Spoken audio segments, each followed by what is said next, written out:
Sin duda, los hombres y mujeres tenemos los mismos derechos, pero no somos iguales. Ni siquiera entre los propios hombres o mujeres se puede afirmar tal cosa. Por mucho que nos quieran identificar, unos nacen con más privilegios que otros, mejores capacidades, cualidades y circunstancias. Por eso debiéramos defender la igualdad de derechos más que la identidad en todo lo que hacemos, porque no todos podremos llegar a hacer lo mismo. Para los cristianos, el hombre y la mujer parten del mismo valor ante Dios. No hay diferencias, pero tampoco identidad. En su diseño, Dios jamás la buscó, y por eso creó al hombre y a la mujer como seres individuales, aunque dependientes el uno del otro. Dios quiso que cada uno desempeñara su propio papel acorde a un orden de la creación perfecto, al partir del único ser que lo es. A día de hoy, la Iglesia de Cristo debe tomar lo anterior como referente en cuanto a su organización y funcionamiento, porque todo parte de una decisión divina que nadie puede o debe cuestionar. Seguro que habrá discrepancias fruto de nuestro pecado, pero somos nosotros los únicos responsables. Que cada cual, pues, medite en lo que a continuación se va a exponer y tome en conciencia su propia decisión, pero que la misma se fundamente en la palabra de Dios y no en el orgullo o en el querer tener la razón a toda costa. Y aunque discrepemos, que el amor de Dios mantenga nuestra unión en Cristo, el único a través del cual podemos ser todos salvos. Por lo tanto, ¿es bíblico que la mujer pueda ser pastora en la Iglesia de Cristo? Dividamos la cuestión en 4 apartados. Primero, el orden divino de la creación. Segundo, contexto histórico-cultural y literario. Tercero, el ministerio pastoral de la mujer. Y cuarto, la excepción de Débora. Primero, el orden divino de la creación. Los que se oponen al ministerio pastoral de la mujer suelen aludir a 2 textos del apóstol Pablo. En 1 Corintios 14, versículos 34 y 35 leemos lo siguiente: Vuestras mujeres callen en las congregaciones, porque no les es permitido hablar, sino que estén sujetas, como también la ley lo dice. Y si quieren aprender algo, pregunten en casa a sus maridos, porque es indecoroso que una mujer hable en la congregación. En 1 Timoteo 2, versículos 11 y 12 leemos: La mujer aprenda en silencio, con toda sujeción, porque no permito a la mujer enseñar ni ejercer dominio sobre el hombre, sino estar en silencio. Ambos textos deben ser interpretados acorde al contexto histórico, cultural y literario para entender qué quiso decir Pablo en su momento, pero el apóstol parte del orden divino de la creación. En Génesis 1:27 se dice: Y creó Dios al hombre a su imagen, a imagen de Dios lo creó, varón y hembra los creó. El hombre fue creado para representar a Dios en la tierra conforme a un orden divino. Dios es Dios de orden. Ese orden divino parte del mismo orden de la Trinidad, donde tenemos al Dios Padre, Dios Hijo y Dios Espíritu Santo. Dios Hijo se somete voluntariamente a la voluntad del Padre, y Dios Espíritu Santo se somete al Padre y al Hijo. Pero esto no implica inferioridad, porque las 3 personas de la Trinidad no dejan de ser el mismo Dios, aunque con funciones diferentes. Cuando Dios crea la sociedad humana, parte del mismo diseño divino para crear una estructura en la que pone al hombre como figura de autoridad en la Iglesia y como cabeza de la familia y del hogar. Por eso en 1 Timoteo 2:12, Pablo no permite que la mujer se arrogue esa autoridad para ejercer dominio sobre el hombre como líder espiritual en la congregación, al objeto de no vulnerar ese diseño divino. Esto no parte de un enfoque cultural de aquella época, sino teológico. Por eso en el versículo 13, Pablo añade: porque Adán fue formado primero, después Eva. Es decir, Pablo ve en el orden divino de la creación un argumento para fundamentar esta autoridad del hombre sobre la mujer. Porque fue a Adán a quien Dios ordenó no comer del árbol de la ciencia del bien y del mal, según Génesis 2:17. Porque fue a Adán a quien Dios le encarga la tarea de labrar y guardar el huerto y de poner los nombres a los animales, según Génesis 2:15 y 2:20. Pero al no tener ayuda idónea para él, entonces Dios tomó de la costilla del hombre para hacer a Eva, según Génesis 2:22. De esta manera, Adán fue el encargado de enseñar a Eva según las instrucciones de Dios. Es decir, Adán fue encomendado por Dios para ejercer como líder espiritual de la mujer y ésta como ayuda idónea del hombre en la dirección que ejerce. De ahí que Pablo se permita escribir en 1 de Timoteo 2:11 que la mujer aprenda en silencio con toda sujeción. Puede que esta sea una razón del por qué se produjo la caída del hombre al querer asumir Eva el papel de Adán en la toma de decisiones, ya que tomó del fruto del árbol sin consultarle y permitiendo ser engañada por la serpiente. Pero mayor fue el pecado del hombre al participar del hecho y permitirlo, pese al papel de guarda y autoridad que le correspondía por mandato divino. Por tal motivo, y tras decir que no permite a la mujer enseñar ni ejercer dominio sobre el hombre, sino estar en silencio, Pablo añade el motivo en 1 de Timoteo 2, versículos 13 y 14. Porque Adán fue formado primero, después Eva, y Adán no fue engañado, sino que la mujer, siendo engañada, incurrió en transgresión. Cuando el hombre fue formado del barro, primero hizo a Adán y luego a Eva. Y como sabemos, hizo a Eva por causa del hombre Adán para ser su ayuda idónea, siendo el hombre imagen y gloria de Dios y la mujer gloria del varón, porque el varón no procede de la mujer, sino la mujer del varón. En Génesis 2:23 dijo Adán: «Esto es ahora hueso de mis huesos y carne de mi carne. Esta será llamada varona, porque del varón fue tomada». Dios, en el uso de su soberana voluntad e infinita sabiduría, creó al hombre y a la mujer para que el primero dirija y la mujer le siga. La tendencia a seguir al hombre fue incorporada a la misma alma de Eva cuando salió de las manos de su Creador. Cuando la mujer asume su función para ser ayuda idónea, lejos de quedar relegada a un segundo plano, se convierte en bendición para el hombre que necesita tal ayuda para desempeñar su papel. Las decisiones finales las podrá tomar uno, pero sin esa ayuda y consejo seguramente no lo hará como debiera. Pero cuando la mujer pervirtió el orden de la creación arrogándose una autoridad que no le había sido otorgada por Dios, ocasionó el peor resultado sufrido por la humanidad, como fue la entrada del pecado en el mundo. En vez de seguir, prefirió dirigir. En vez de obedecer a Dios, quiso ser como Dios, según Génesis 3:5. Por eso Pablo en 1 de Timoteo 2:14 dice que Adán no fue engañado, sino que la mujer, siendo engañada, incurrió en transgresión. Pablo se refiere a que Adán no fue engañado en la manera en que lo fue Eva. Pecó, pero no como ella. Eva atendió directamente a Satanás y él no. Eva pecó antes que Adán. Eva fue la guía y Adán el seguidor. Se invirtieron los papeles diseñados por Dios para originar el desastre tras incurrir en transgresión o desobediencia.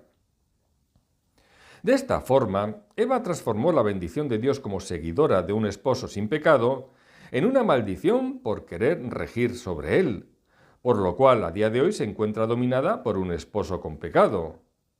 Esta sumisión es la que Pablo intenta corregir en Efesios 5 y Colosenses 3, a fin de retomar en la medida de lo posible el inicial diseño divino en la relación entre el hombre y la mujer antes del pecado. Trasladado al ámbito del ministerio pastoral, no se debe permitir que se siga invirtiendo el orden establecido por las hijas de Eva, queriendo asumir un papel que no les corresponde en un culto como guías espirituales. Es por ello que la mujer no debe ser pastora en una congregación donde va a ejercer una autoridad sobre los varones de la Iglesia, porque vulnera el orden divino de la creación. La predicación en un culto consiste en el ejercicio de la autoridad por medio de la palabra, ya que el pastor habla en el nombre del Señor. Esto no quiere decir que la mujer no pueda enseñar, pero no en un culto como pastora. Tampoco que no tenga dones que pueda ejercer en otros ministerios. El que una mujer no sea pastora no le impide ejercer sus dones en la Iglesia, al igual que cualquier hombre que tampoco sea pastor. En Hebreos 13:17 se dice: «Obedeced a vuestros pastores y sujetaos a ellos». La referencia es al género masculino, al varón como autoridad espiritual que cuida, alimenta y conoce a las ovejas. Si se hubiera querido incluir a las mujeres, se habrían añadido a las pastoras, de la misma manera que en Romanos 16:1 es mencionada Febe como diaconisa de la iglesia en Cencrea. En los capítulos 11 al 14 de Primera de Corintios, Pablo instruye a los corintios en cuanto al culto. En lo tocante a lo que escribe sobre las mujeres, no olvidemos nunca el contexto histórico y cultural. Pablo dice que el velo es una señal de sumisión que llevaba el inferior en presencia del superior. Si la mujer es inferior al varón solo en el sentido de que éste es cabeza de familia, estaría mal que el hombre apareciera en el culto público velado, e igualmente mal el que estuviera presente una mujer sin velo. Tengamos en cuenta que en Oriente, en tiempos de Pablo, el velo era señal de honor en la mujer. Una mujer respetable no habría pensado jamás aparecer en público sin él. Por lo tanto, el velo indicaba la señal de inferioridad, pero desde la perspectiva bíblica, Pablo no la usaba como la entiende el mundo. El velo, a su vez, era una gran protección, ya que en los países de Oriente el velo es el poder, el honor y la dignidad de la mujer. Con el velo podía ir a cualquier parte con seguridad y respeto profundo. Era la inviolable protección de su pudor y castidad. Al ser Corinto probablemente la ciudad más depravada del mundo antiguo, Pablo consideró necesario en los inicios de la Iglesia que era mejor ser precavido y estricto antes que ser piedra de tropiezo frente a los paganos por considerarnos permisivos a los cristianos. Es mejor renunciar a los derechos que pueden convertirse en impedimentos para algunos antes que reclamarlos. Pablo siempre tuvo claro que no se debía hacer absolutamente nada que pudiera acarrearle a la joven iglesia la más mínima sospecha de inmoralidad. En 1 Corintios 11:3 dice que Cristo es la cabeza de todo varón y el varón es la cabeza de la mujer y Dios la cabeza de Cristo. Si tomamos la expresión cabeza en el sentido de autoridad, entendemos que Cristo tiene autoridad sobre el hombre sobre la mujer y Dios sobre Cristo.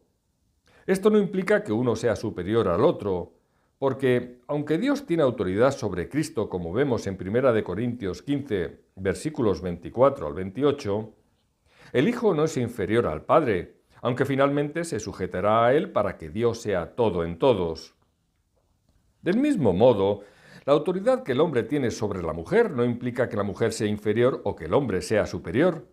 Por el contrario, así como Cristo es en esencia igual a Dios el Padre, también la mujer es igual al hombre en su ser y valor. Con base en Efesios 5:23, en el que se nos dice que el marido es cabeza de la mujer, así como Cristo es cabeza de la Iglesia, la cual es su cuerpo y Él es su Salvador, llegamos a la conclusión de que Pablo está hablando en 1 Corintios de la relación entre el marido con su esposa. En este sentido, en Efesios 5, versículos 22 y 24, Pablo dice que las casadas estén sujetas a sus propios maridos, como al Señor. Así que, como la Iglesia está sujeta a Cristo, así también las casadas lo estén a sus maridos en todo. El que Cristo sea la cabeza explica la autoridad que tiene sobre su Iglesia y sobre toda la creación, según Efesios 1, versículos 20 al 23. Por lo tanto, existe una clara analogía entre 1 Corintios 11:3 y Efesios 5, versículos 22 al 24, es decir, entre la relación del esposo con su esposa y la de Cristo con su Iglesia. La esposa se somete al esposo, así como la Iglesia se somete a Cristo. Pero no olvidemos que el sometimiento no es en sentido único, pues Efesios 5:21 dice: «Someteos unos a otros en el temor de Dios». Someterse es lo mismo que sujetarse al otro. Este versículo rechaza todo deseo de superioridad, despotismo o arbitrariedad por parte del hombre hacia la mujer, porque aunque el término someterse tiene una connotación negativa, no debemos entenderlo así. En el griego original, la palabra usada es upotasso, que significa subordinación, seguir el consejo, ubicarse bajo liderazgo del esposo en este caso. Es decir, se trata de una cesión voluntaria a una jerarquía establecida o a la autoridad de Dios. Y el esposo que recibe esta cesión, a su vez ama a su esposa en el temor de Dios como Cristo amó a la Iglesia, y la ama como a su mismo cuerpo, porque el que ama a su mujer, a sí mismo se ama, como leemos en Efesios 5, versículos 25 al 28. De hecho, el hombre tiene mayor responsabilidad ante Dios cuando se nos ordena amar a nuestras mujeres, como Cristo amó a la Iglesia hasta el punto de dar su vida por ella.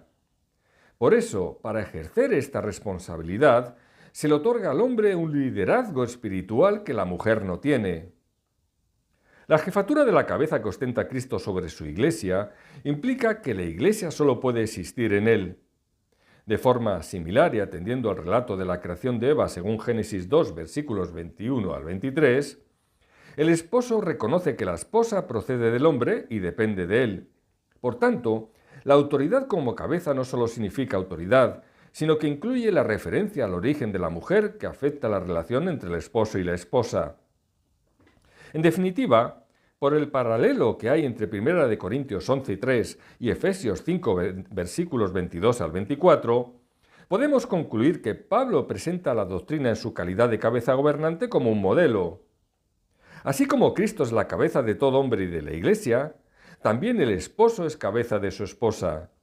Así como Cristo se somete a Dios el Padre, la esposa se somete al esposo. En 1 de Corintios 11, versículos 4 al 16, Pablo nos habla de los hombres y mujeres que oraban de forma audible y profetizaban en el culto público, ya que el que profetiza edifica en la iglesia, según 1 de Corintios 14, 4. En este sentido, para Pablo, el que profetiza habla a los hombres para edificación, exhortación y consolación, según el versículo 3. Es decir, el don de profecía implica predicar o enseñar acerca de la revelación divina. De hecho, esto es lo que Priscila y Aquila hicieron cuando explicaron a Apolos con mayor precisión la palabra de Dios en Hechos 18:26. También Simeón y Ana la profetisa pasaban su tiempo en los atrios del templo adorando a Dios con oración y alabanza y explicando la revelación divina acaecida en Jesús según Lucas 2, versículos 25 al 38. Cuando en 1 de Corintios 14:3 se hace referencia al don de profecía que se ejerce en un culto con el objeto de edificar, exhortar y consolar, en el versículo 29 se añade que cuando sean 2 o 3 los que hablan, que los demás juzguen si lo dicho es conforme a la palabra.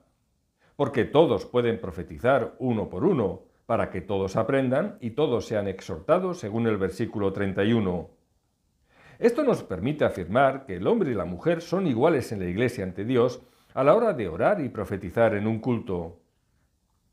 Dentro de la relación matrimonial, la esposa honra y respeta a su esposo, mientras que el esposo ama y guía a la esposa. Este es un principio universal aplicable a todo tiempo y lugar. Pero este sometimiento a la autoridad del esposo no impide que en la Iglesia el Espíritu Santo llene a hombres y mujeres para orar y profetizar. Delante del Señor, tanto el hombre como la mujer reciben los dones del Espíritu, pero siguen teniendo los roles distintivos de cada sexo. Aunque hombres y mujeres son nuevas criaturas en Cristo, la relación esposo-esposa se mantiene intacta. En cualquier caso, tanto para orar como profetizar, el varón no debe cubrirse la cabeza, pues él es imagen y gloria de Dios, sino que la mujer es la que debe cubrirse la cabeza. Por lo cual, la mujer debe tener señal de autoridad sobre su cabeza por causa de los ángeles. Pero en el Señor, ni el varón es sin la mujer, ni la mujer sin el varón, porque así como la mujer procede del varón, también el varón nace de la mujer, pero todo procede de Dios, según 1 de Corintios 11, versículos 7 al 12. Para Pablo, afirmar que el hombre es imagen y gloria de Dios significa que en su relación de autoridad hacia la creación y hacia su esposa, el varón representa el dominio de Dios sobre la creación y la jefatura de Cristo como cabeza de su Iglesia. Pero todo ello con el fin de glorificar a Dios. Ser gloria de Dios puede interpretarse tanto como la gloria que Dios da al ser humano, como la gloria que el humano rinde a Dios. De igual manera, el hombre ama y protege a su esposa, y la esposa da gloria a su esposo siendo su ayuda idónea, según lo revelado en Génesis 2, versículos 18 y 20. En hebreo, el término bíblico que define la palabra ayuda es ezer. Suele usarse para referirse a ayuda militar o a un tipo de rescate. En algunos salmos aparece esta palabra haciendo alusión a Dios como ayudador o salvador. Salvando las distancias, la ayuda idónea de la mujer al hombre Es un apoyo o refuerzo significativo que ayuda a que ambos puedan completar la misión divina. Por eso se necesitan mutuamente y se complementan como equipo. La gran comisión de Mateo 28:19 es obligada para hombres y mujeres, y en Cristo todos somos unidad para llevarla a cabo. Por su parte, la mujer es la gloria del varón. La esposa no es la gloria de Dios, sino la gloria del hombre, es decir, de su esposo, ya que al ser creada para ayudarle, le honra reconociéndole como cabeza del hogar. De todas formas, al asumir su función, también honra a Dios al igual que el hombre, aunque no sea su gloria. El motivo por el que la esposa debe glorificar a su esposo se explica en 1 Corintios 11, versículos 8 y 9. Versículos arriba transcritos. Dios creó primero a Adán y luego a Eva como ayuda idónea. En 1 Timoteo 2:13 se confirma este orden de la creación. Dios hizo una diferencia inmutable más allá de los tiempos y modas. Con ello reveló un propósito para cada sexo. Aunque el hombre y la mujer son iguales frente a Dios y en Cristo según Gálatas 3:28, se les ha asignado papeles diferentes. La responsabilidad del esposo es ser cabeza del hogar y el de la esposa colaborar. El hecho de que Eva fuera creada para ayudar a Adán sugiere que está sujeta a él. Dios le asignó un papel de apoyo y sumisión. Por ello, apelando al relato de la creación, Pablo afirma que el hombre no fue creado para la mujer, sino la mujer para el hombre. En cualquier caso, la sujeción de la mujer no impide reconocer que el hombre no es nada sin la mujer y que la mujer no es nada sin el hombre. Ambos se complementan en el Señor, como añaden los versículos 11 y 12. El esposo y la esposa dependen el uno del otro y se complementan el uno al otro. Aunque el esposo sea la cabeza de la esposa, depende de ella en muchas formas, y a la esposa le ocurre lo mismo. Al final, el versículo 12 con la frase «pero todo procede de Dios», Pablo quiere decir que el esposo no tiene ninguna ventaja sobre la esposa por el hecho de que Adán fuera creado primero antes que Eva. En el Señor, los dos se mantienen en una relación de reciprocidad y ambos dependen y se ayudan el uno al otro, pues es Dios mismo quien ha determinado que todo sea así. Todo viene de Dios y de ahí que toda relación entre hombre y mujer sea perfecta cuando se sigue el diseño divino, ya sea en el matrimonio o fuera del mismo. Pablo se dirige a las iglesias de Corinto en 1 y 2 de Corintios y Éfeso en 1 y 2 de Timoteo, dos grandes ciudades que en aquella época eran los principales centros del paganismo en el Imperio Romano. Por lo tanto, la idolatría estaba muy arraigada. Además, era un contexto en el que la mujer, por lo general, no tenía acceso a la educación formal. Por ello resultaba difícil para los nuevos convertidos procedentes del mundo gentil y pagano entender muchas cosas del Evangelio cuando no tenían siquiera el referente de la ley de Moisés. En concreto, en Corinto estaba el templo de la diosa Afrodita, donde se celebraban actos de inmoralidad sexual con sacerdotisas que eran prostitutas sagradas. En los siglos anteriores al cristianismo, autores griegos y romanos describían a Corinto como la ciudad de la fornicación y la prostitución. La continua advertencia de Pablo en 1 de Corintios para que los creyentes huyeran de la inmoralidad sexual es clara indicación de que la promiscuidad era algo bastante común en la ciudad. Esto acabó afectando a la iglesia de Corinto, ya que Pablo se enteró de que había incesto, según 1 de Corintios 5:1, litigios, 1 de Corintios 6, versículos 1 a 8, e inmoralidad, 1 de Corintios 6, versículos 9 al 20. Además, en la iglesia por un lado estaban los cristianos judíos que conocían las escrituras del Antiguo Testamento y por otro los gentiles prosélitos que en su tiempo asistieron a los cultos de la sinagoga local. Los miembros eran ciudadanos acomodados y esclavos de extrema pobreza y personas procedentes de varias naciones y lenguas. Esto dificultaba la estabilidad en la congregación. Para colmo de males, se informó a Pablo que la iglesia estaba dividida en 4 grupos y que cada grupo seguía a su líder: Pablo, Apolos, Cefas o Cristo. Además, Pablo también tuvo que lidiar con problemas relacionados con las reuniones de adoración y aspectos doctrinales defendidos por falsos maestros. Muchos de estos problemas surgían del hecho de que los miembros entendían y aplicaban mal la palabra de Dios. Incluso algunos creyentes se comportaban como los mundanos. Pablo tuvo que confrontar a gente arrogante que quería aprovechar al máximo la libertad cristiana. Por su parte, en Éfeso estaba el templo griego de la diosa Artemisa, también conocido como templo de Diana por los romanos. Era la ciudad más importante de Asia Menor, famosa por las artes mágicas y el ocultismo. El culto más importante estaba dirigido a la diosa de la fertilidad, Artemisa o Diana. También tenía centenares de sacerdotisas consagradas a la prostitución. En Éfeso, los judaizantes estaban esparciendo sus extrañas doctrinas, poniendo gran énfasis en cosas tales como las genealogías interminables y las fábulas profanas que solo provocaban disputas, y el dárselas de doctores de la ley, según 1 de Timoteo 1, versículos 3 al 7. Es decir, enseñaban cosas añadidas por el hombre ajenas a la ley de Dios, cuentos de viejas, fábulas judaicas o mandamientos de hombres que se apartan de la verdad, a tenor de Tito 1:14. Estas herejías defendían el ascetismo al querer establecer leyes alimentarias especiales y al renegar del matrimonio. Los herejes se dedicaban a mercadear con la piedad como fuente de ganancia, según vemos en 1 de Timoteo 6:5. Enseñaban y engañaban por dinero, a tenor de Tito 1:11. Dado que todo lo anterior nada tenía que ver con la verdad que enseñaba Pablo, lo que estos seguidores del error transmitían merecía el nombre de mitos. Por eso Pablo le dice a Timoteo que debe mandar a estas personas que dejen de pensar erróneamente para acabar enseñando en el error cosas diferentes al Evangelio o un Evangelio diferente. Los falsos maestros de Éfeso no habían aprendido a reconocerse como pecadores delante de Dios a los que Cristo vino a salvar. Eran arrogantes, vanos, confiados en su propia justicia como los fariseos.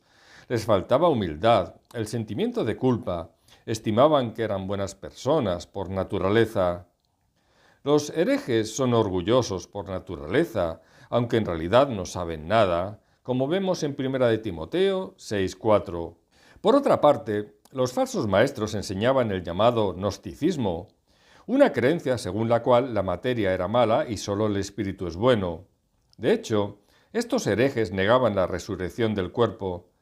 Decían que cualquier resurrección que una persona hubiera de experimentar ya había tenido lugar a tenor de 2 de Timoteo 2:18. Por ello sostenían que la única resurrección que experimentaba el cristiano era la espiritual, cuando moría con Cristo y surgía de nuevo con él en la experiencia del bautismo, haciendo su propia interpretación de Romanos 6:4. Siendo la materia mala, también el cuerpo lo era, por lo que o bien debía someterse al ascetismo para eliminar las necesidades del cuerpo, sobre todo la sexual, o bien se podía dar rienda suelta a sus instintos o deseos. Por lo tanto, los gnósticos podían ser ascetas o, por el contrario, personas para quienes la moralidad ya no era relevante. Además, en todo el Imperio Romano se había introducido una perversión sexual y muchas mujeres se entregaban a ella. Esto también había influido en iglesias como la que pastoreaba Timoteo en Éfeso, y algunas mujeres influenciadas por su anterior paganismo no querían someterse a la autoridad de sus esposos tal y como predicaba Pablo. Por ello daban un mal testimonio para las demás mujeres.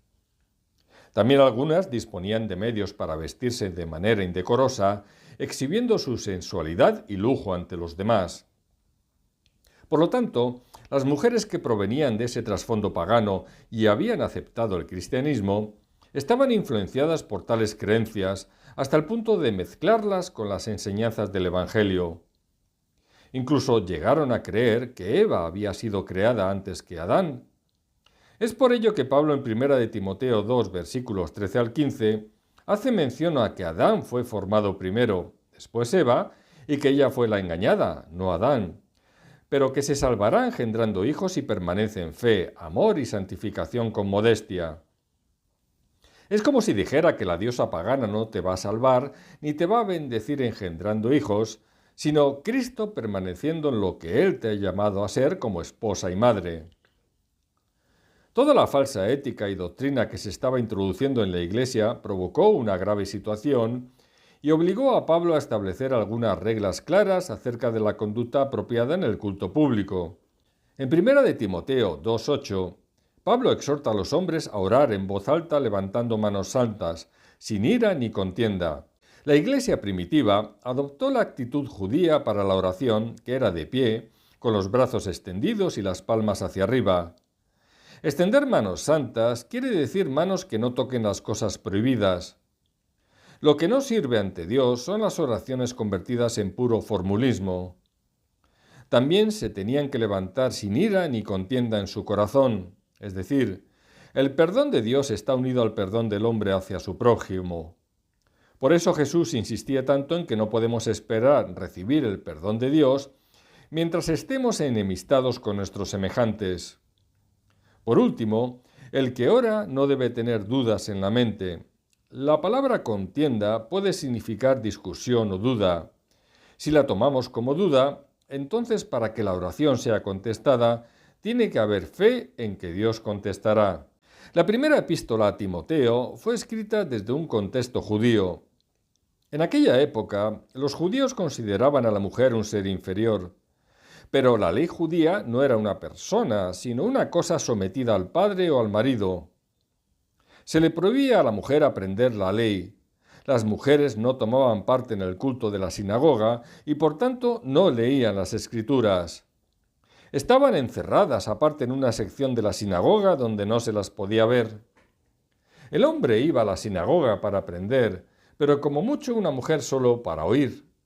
La mujer tampoco podía enseñar en una escuela. Pero a su vez la epístola fue escrita desde un contexto griego, lo cual dificultaba aún más las cosas. La mujer en Grecia, supuestamente decente, apenas era vista fuera de su casa y no asistía a reuniones públicas. Y las que asistían en los templos eran prostitutas consagradas, como hemos visto. Por este motivo, Pablo tuvo que hilar muy fino a la hora de establecer las normas de intervención de la mujer en los cultos. No perdamos nunca de vista el hecho de que en las cartas de Pablo dirigidas a Timoteo se nos ofrece una descripción del crecimiento de la Iglesia en su primera edad en medio de un océano de paganismo. Sus miembros eran la primera generación de cristianos convertidos del paganismo y era por ello fácil recaer en antiguas prácticas ajenas al Evangelio. Algunas mujeres se habían dejado influenciar por la enseñanza de falsos maestros, y de ahí que Pablo estableciera límites a la hora de darles voz en los cultos públicos. Pablo no tuvo más remedio que ser muy radical con las iglesias de Éfeso y Corinto por tal motivo, para que la enseñanza del Evangelio no se viera afectada. Otras no guardaban el debido pudor en su vestimenta en la iglesia de Éfeso que dirigía a Timoteo, y así Pablo escribió lo que leemos en 1 de Timoteo 2, versículos 9 y 10, para indicarle cómo proceder y evitar que con su sensualidad pudieran excitar los ánimos de los hombres. Y es que el pecado sexual fue otro grave problema. El contexto pagano de adoración a diosas de la fertilidad facilitaba que las mujeres vieran como algo normal el acto sexual con aquellos a quienes consideraban sus líderes dentro de las iglesias, aunque en realidad eran falsos maestros que se aprovechaban de su posición ante ellas y de su ignorancia para satisfacer sus deseos carnales. Por medio de la novedad misma de sus doctrinas, estos herejes cautivaban a estas mujeres de mentes endebles que tenían miedo de las consecuencias de sus pecados, pero no se sentían necesariamente avergonzadas por ellos. Son mujeres que se dejaban arrastrar por sus deseos carnales y por eso nunca llegaban al conocimiento de la verdad revelada en el Evangelio. En 2 de Timoteo 3, versículos 6 y 7, Pablo habla de estos hombres y mujeres en los siguientes términos. Porque de estos son los que se meten en las casas y llevan cautivas a las mujercillas cargadas de pecados, arrastradas por diversas concupiscencias. Estas siempre están aprendiendo y nunca pueden llegar al conocimiento de la verdad. Además de esto, algunas mujeres también incurrían en ociosidad y en el chismorreo. La iglesia de Éfeso sostenía a las viudas piadosas que se hallaban en situación de desamparo por falta de recursos familiares que pudieran sostenerlas, según 1 de Timoteo 5, versículos 3 al 10. Pablo les dice a Timoteo que no incluya a las viudas más jóvenes para ayudar en este servicio. El motivo era su posible inquietud por razón del deseo que tenían por casarse de nuevo, por lo que sus deberes con la Iglesia les acabarían incomodando hasta el punto de rebelarse contra ellos. La tentación de dejar de lado su promesa inicial de comprometerse con la obra del Señor, permaneciendo viudas y al servicio de la congregación, podía llevarlas incluso a caer en manos de Satanás haciendo lo que no debieran, como el dedicarse a la ociosidad y al chismorreo. Por este motivo, Pablo le dice a Timoteo que no las incluya en la lista de las viudas dedicadas a la obra de la Iglesia y les invita a que se casen, críen hijos y gobiernen su casa conforme a su fe en el Señor para no caer en maledicencia, según los versículos 11 al 15. La causa de esta indicación tenía que ver con la situación en la que se hallaban las mujeres de la época que las incitaba al chismorreo. El hombre trabajaba fuera de casa, pero la mujer vivía en una esfera más estrecha y por eso tenía menos cosas de las que hablar. Esto aumentaba el peligro al caer en la tentación de hablar sobre relaciones personales de las que podían surgir chismorreos dañinos. Actualmente existe un refrán popular español que dice: cuando el diablo no tiene qué hacer, con el rabo mata moscas. Esto significa que el ocio y la falta de ocupación llevan a las personas a perder el tiempo, cometer tonterías o meterse en problemas. Sin duda, el cristianismo trajo la emancipación de las mujeres, liberándolas de un yugo más bien propio de la esclavitud. Pero tenía sus peligros. Si la mujer liberada hacía mal uso de su libertad en virtud de prejuicios propios del anterior paganismo y de su ignorancia del Evangelio, podía ofrecer un mal testimonio ante el mundo. Por eso Pablo tuvo que ser estricto, estableciendo limitaciones tanto en la iglesia de Corinto, en Grecia, como en la de Éfeso, en Turquía. La iglesia primitiva no establecía estas reglas con carácter permanente, sino como cosas necesarias en la situación en la que se encontraba. Solo en el uso sabio de su libertad podían las mujeres tener una posición respetable en la iglesia, como sucede a día de hoy. En cualquier caso, Pablo anima a Timoteo en Éfeso para que defienda la sana doctrina, según leemos en 1 de Timoteo 1, versículos 3 al 11, y 1, versículos 18 al 20, y los capítulos 4 y 6. De ahí la orden de Pablo de que estas mujeres estuvieran en silencio dentro de la iglesia, según vemos en 1 de Timoteo 2, versículos 11 al 15. Era una instrucción para ser aplicada a un lugar y circunstancias concretas de la época. De hecho, Pablo usa en el versículo 2 la misma palabra traducida en el versículo 11 como silencio, pero allí traducida como reposadamente. La Nueva Versión Internacional lo traduce así: la mujer debe aprender con serenidad, con toda sumisión. Lo que Pablo quiere decir es que se haga sin contienda, en vez de en silencio total. Por tal motivo, en 1 Corintios 11:5 se menciona a las mujeres hablando y orando en la iglesia. Aprender en silencio conlleva la idea de que las mujeres reciban la enseñanza de los hombres que Dios ha escogido para dirigir a la iglesia, con sujeción en vez de contienda. Cuando la mujer aprende con sujeción, aprende en silencio. Por lo tanto, las mujeres que no querían someterse a sus maridos, ahora tenían que aprender a someterse a sus esposos y al pastor Timoteo. Porque para poder enseñar, primero hay que aprender. La exhortación a aprender en silencio demuestra en consecuencia el contraste que Pablo quería establecer respecto a los cultos paganos donde la sensualidad y el jolgorio eran la norma, y en los que las mujeres participaban desenfrenada y ruidosamente. Pablo podía estar aconsejando a Timoteo respecto a ciertas mujeres conversas provenientes del paganismo, ya que pretendían participar en los cultos cristianos según sus antiguas costumbres. Por eso en 1 de Timoteo 2:12, Pablo dice que no permite a la mujer enseñar ni ejercer dominio sobre el hombre, sino estar en silencio. La Nueva Traducción Viviente lo traduce así: yo no les permito a las mujeres que les enseñen a los hombres ni que tengan autoridad sobre ellos, sino que escuchen en silencio.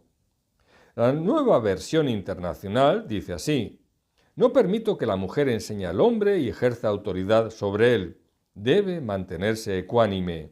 La ecuanimidad es la capacidad de mantener una mente estable, serena y equilibrada. Por lo tanto, Pablo no prohíbe que la mujer enseñe la palabra de Dios, pero sí que lo haga distorsionándola mediante la filtración de costumbres paganas y la enseñanza de los gnósticos. Es decir, solo las falsas doctrinas se prohíben, ya que el mandato de predicar y enseñar la palabra de Dios forma parte de la gran comisión que compete tanto a hombres como a mujeres. De hecho, uno de los propósitos principales del descenso del Espíritu Santo en Pentecostés, según Hechos 2, fue llenarlos de poder para la predicación del Evangelio, en cumplimiento de lo escrito por el profeta Joel.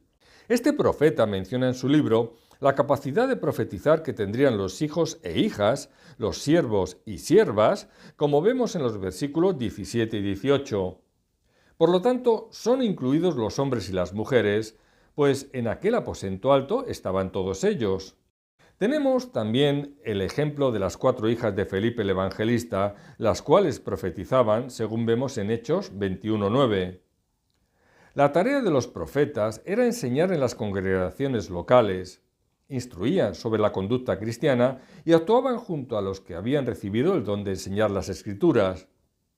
El don de los profetas consistía en la habilidad de profetizar, esto es, de recibir la revelación de Dios y de predicar su palabra.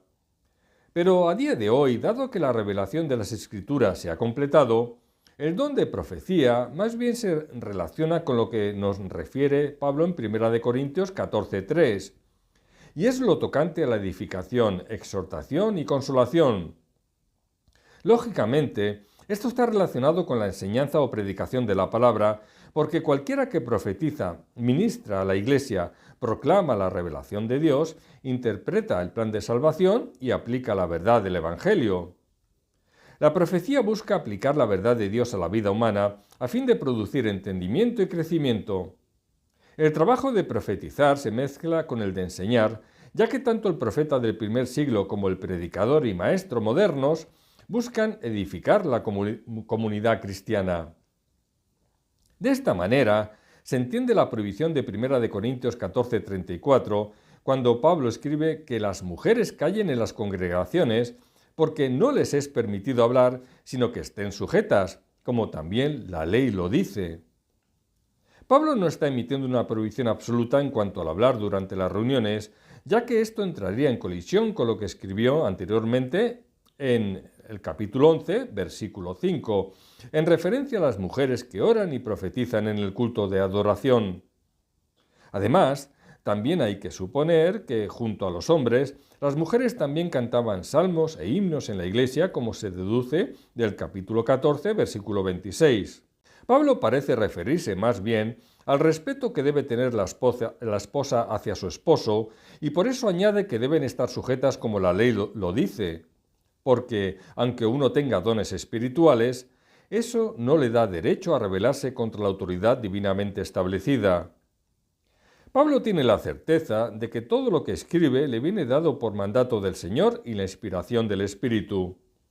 Por eso no quiere anular el don de nadie, pero sí preservar el buen orden de la Iglesia, dado que todo don recibido de Dios debe usarse en provecho de toda la Iglesia.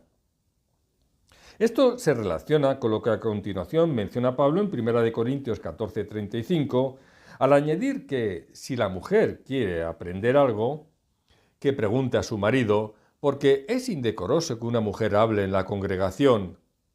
La sumisión de la mujer, tal como la enseña la ley a que alude a Pablo, se refiere a Génesis 2, versículos 18 al 24, donde se muestra el orden de la creación en el que Adán fue creado primero y Eva después como su ayuda idónea. Del relato de Génesis, Pablo deduce el principio de que la esposa está sujeta a su esposo como su ayuda y que ella debe rendirle cuentas a él. Especialmente en asuntos espirituales, el esposo tiene la responsabilidad de ser el líder en el hogar y en la iglesia, y la esposa tiene la tarea de ayudarlo. También puede mencionarse como parte de esa ley a Génesis 3:16, donde leemos lo siguiente: A la mujer dijo: multiplicaré en gran manera los dolores de tus preñeces. Con dolor darás luz a los hijos, y tu deseo será para tu marido, y él se enseñoreará de ti. En este versículo es donde se refleja la sujeción al esposo. La Nueva Versión Internacional lo traduce así: desearás a tu marido y él te dominará. Y la Nueva Traducción Viviente dice: y desearás controlar a tu marido, pero él gobernará sobre ti. Antes del pecado, la mujer fue creada como ayuda idónea del hombre, según Génesis 2:18.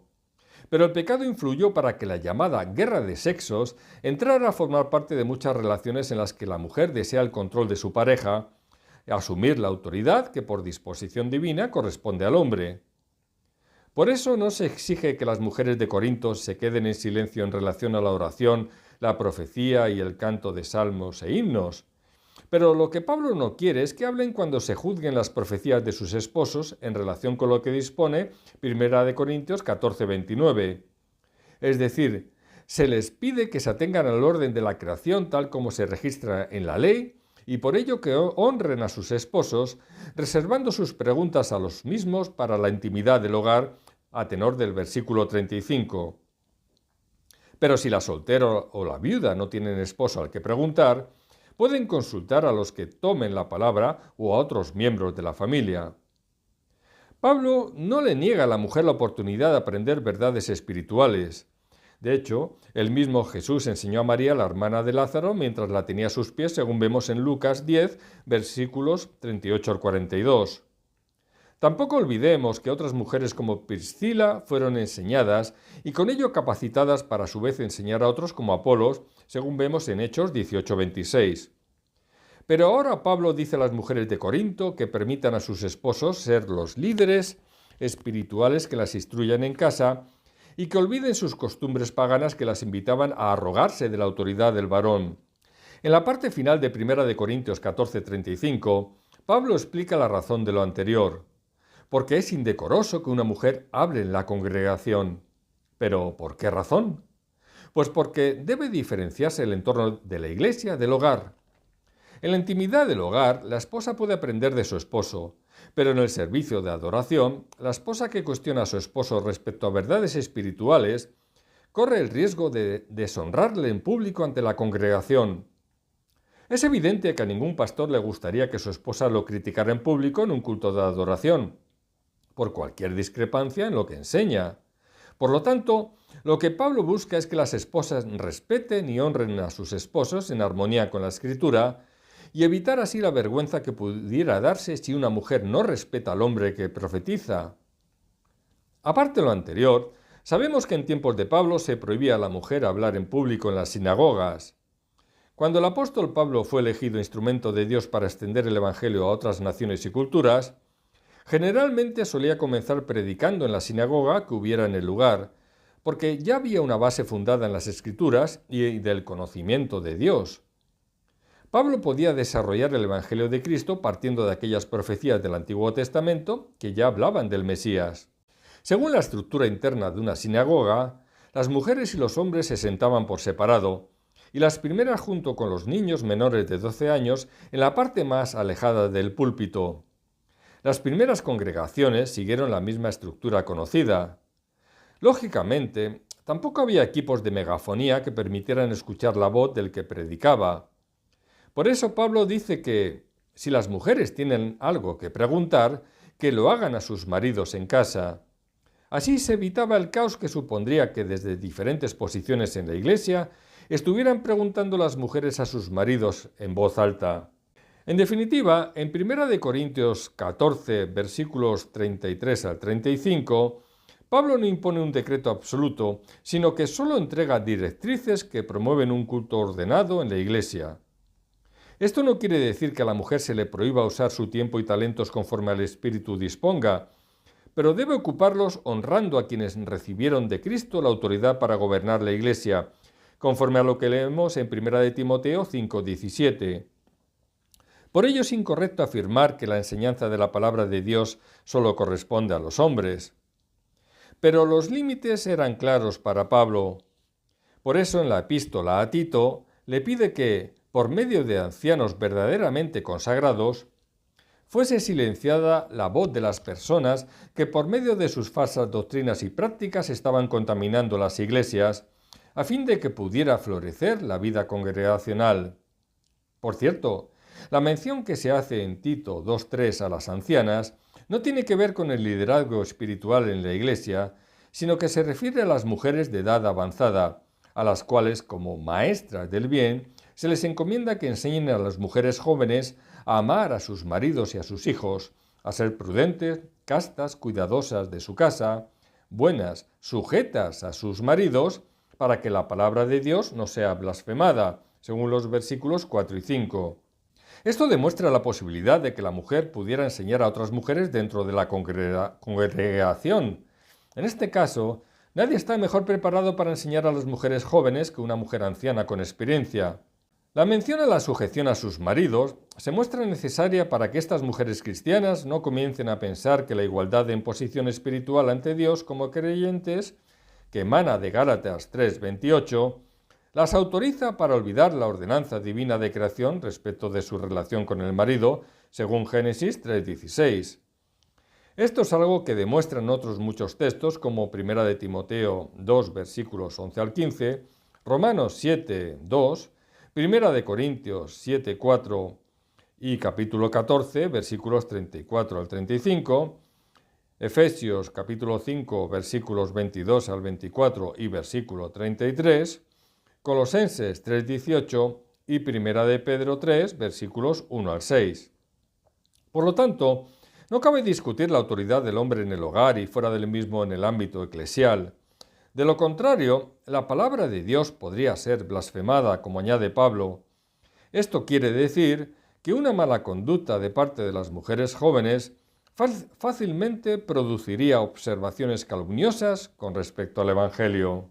Tercera parte. El ministerio pastoral de la mujer. Ejercer como pastora en una iglesia del Señor no tiene que ver solo con la enseñanza y la predicación. La capacidad para enseñar y predicar son dones del Espíritu Santo. Pero el ministerio pastoral es un llamado divino y un servicio de liderazgo, guía, cuidado y enseñanza dentro de una congregación. El pastor cuida el bienestar espiritual de la congregación, proclama y enseña la palabra de Dios, guía a la iglesia con responsabilidad y equilibrio, vela por la sana doctrina y corrige conductas que no se ajustan a la Escritura. Por todo ello, debe ser una persona íntegra, cuyo carácter refleje madurez espiritual. En 1 de Timoteo 3, versículos 1 al 7, se hace referencia a este ministerio. Palabra fiel, si alguno anhela obispado, buena obra desea. Pero es necesario que el obispo sea irreprensible, marido de una sola mujer, sobrio, prudente, decoroso, hospedador, apto para enseñar, no dado al vino, no pendenciero, no codicioso de ganancias deshonestas, sino amable, apacible, no avaro, que gobierne bien su casa, que tenga a sus hijos en sujeción con toda honestidad, pues el que no sabe gobernar su propia casa, ¿cómo cuidará de la iglesia de Dios? No un neófito, no sea que envaneciéndose caiga en la condenación del diablo. También es necesario que tenga buen testimonio de los de afuera, para que no caiga en descrédito y en lazo del diablo. En Filipenses 1:1, Pablo menciona a los obispos y diáconos que están en Filipos. Son, por tanto, cargos diferentes. En el Nuevo Testamento, los términos obispo, pastor y anciano son intercambiables y se refieren a la misma persona. Se refieren al mismo oficio funcional de liderazgo en la iglesia local.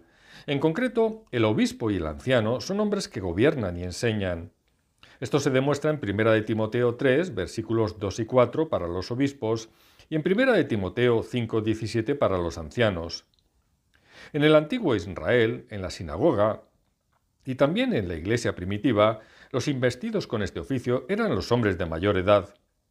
En forma adecuada, la palabra obispo o supervisor se usa cuando el énfasis está puesto en su obra, según 1 de Timoteo 3:1, y la palabra anciano cuando el énfasis está puesto en el honor que le es debido, según 1 de Timoteo 5:17.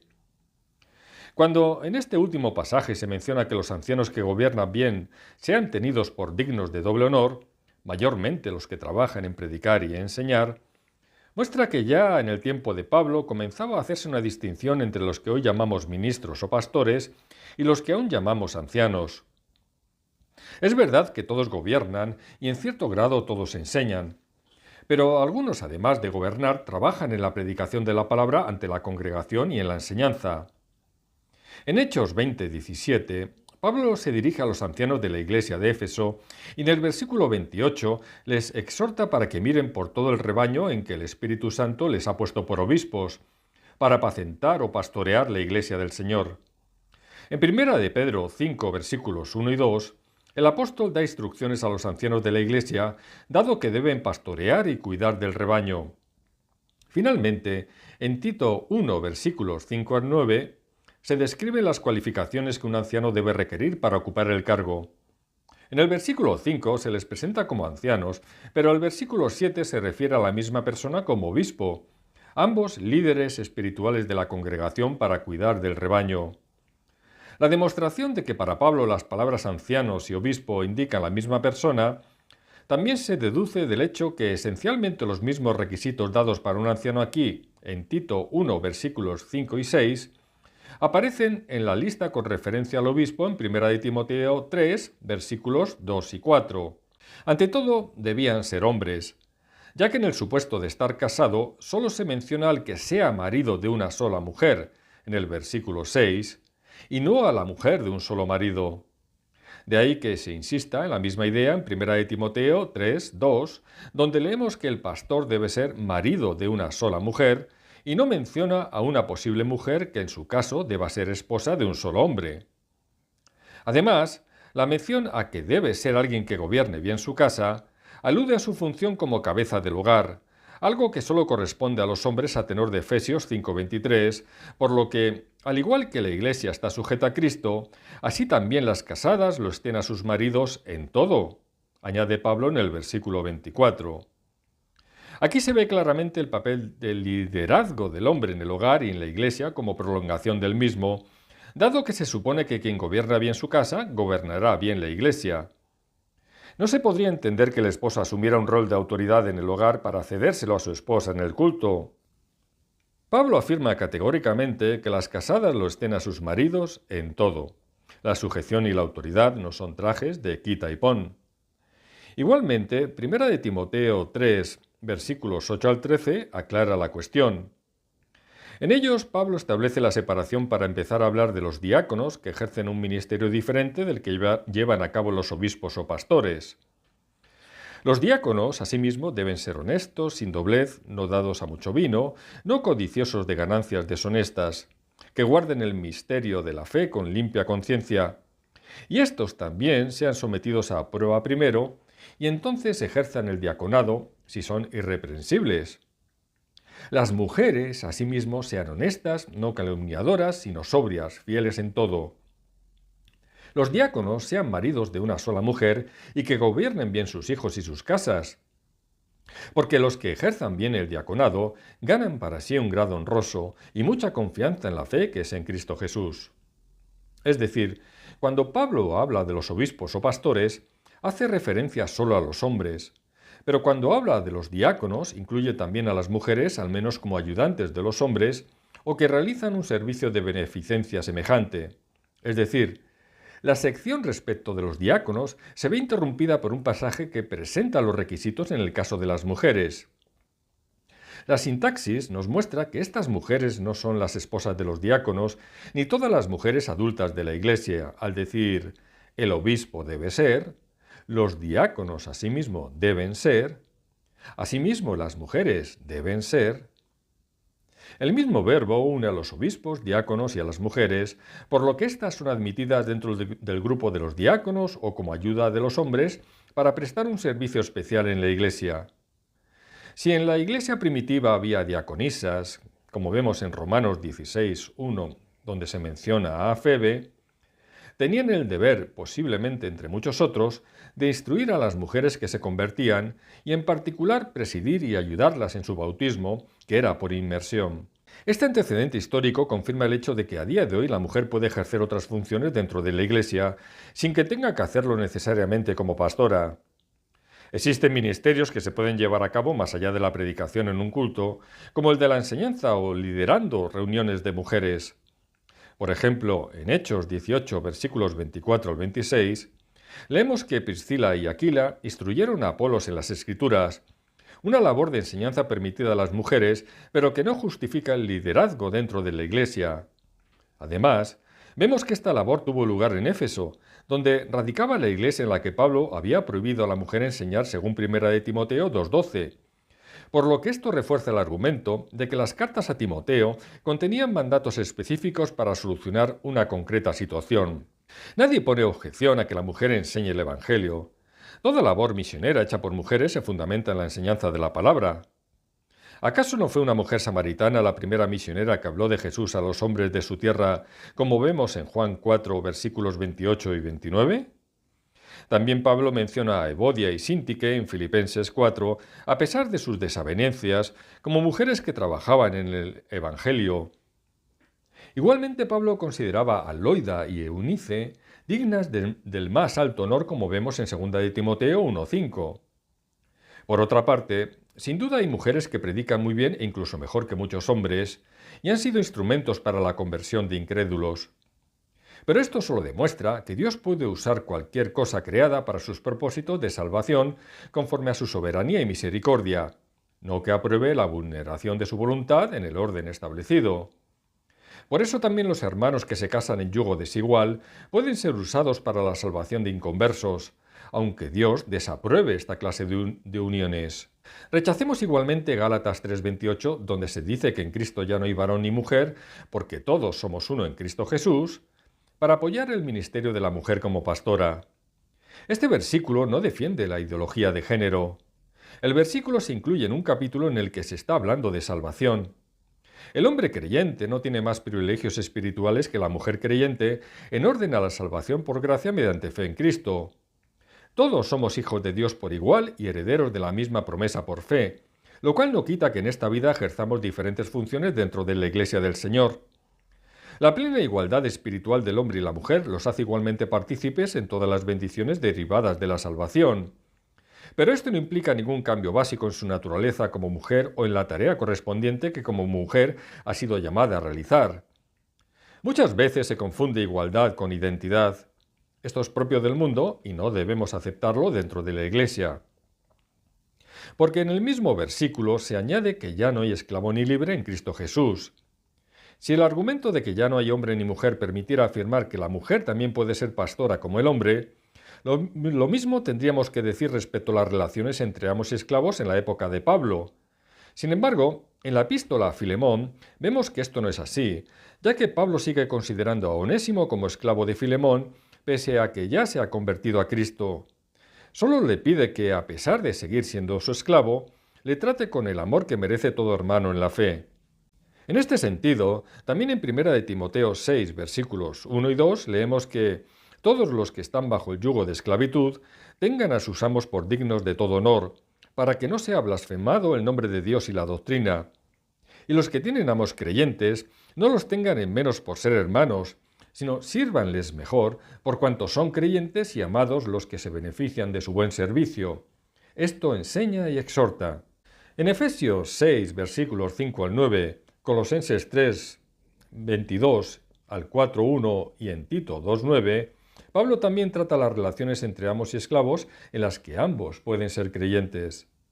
Por lo tanto, Gálatas 3:28 solo nos dice que la unión con Cristo mediante la fe hace que los creyentes seamos uno en Cristo, como también nos revela 1 de Corintios 12:12, al leer que todos los miembros del cuerpo, siendo muchos, son un solo cuerpo, así también Cristo.